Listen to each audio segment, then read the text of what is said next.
My name is Nayaswami Padma, and I'm here today on this very sunny, beautiful fall day in Linwood, Washington, to bring you our noontime inspiration uh, from the writings of Paramhansa Yogananda and his excerpts from his talks as well.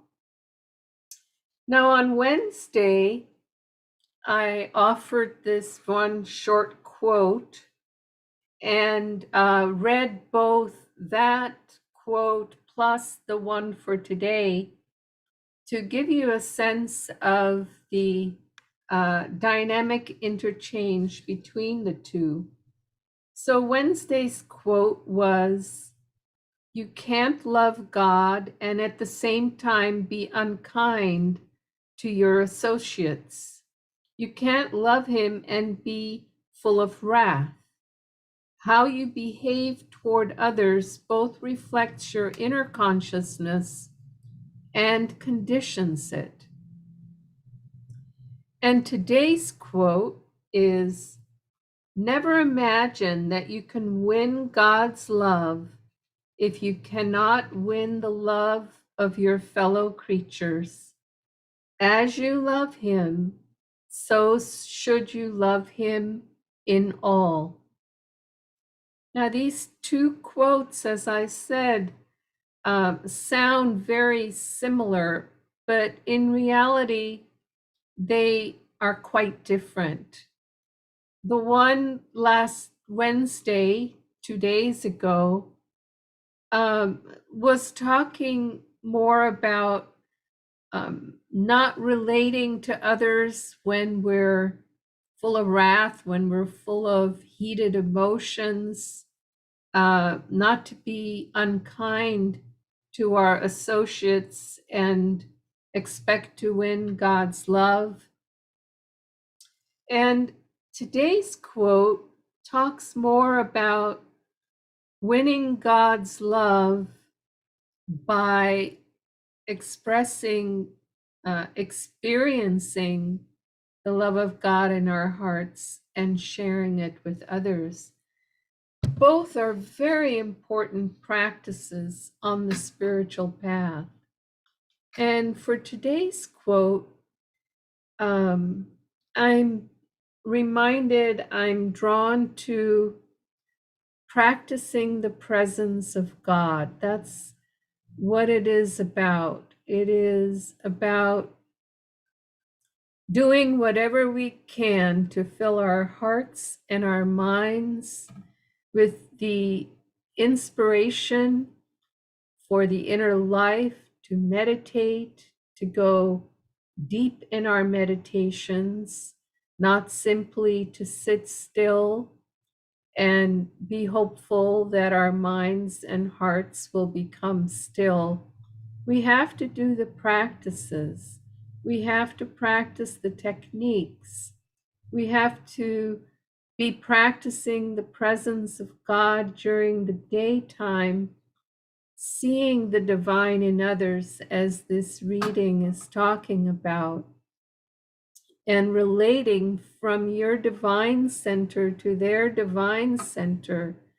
And in that way, over time, overcoming the millions of incarnations we've had when we've lived less consciously, unconsciously, from our subconscious rather than from our superconscious.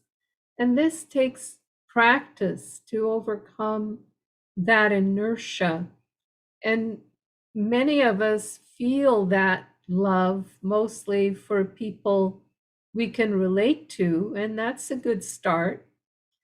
But learning to fill ourselves with so much inspiration that even when there are people we feel we can't relate to, we naturally love them. We feel the compassion. We see the divine in them.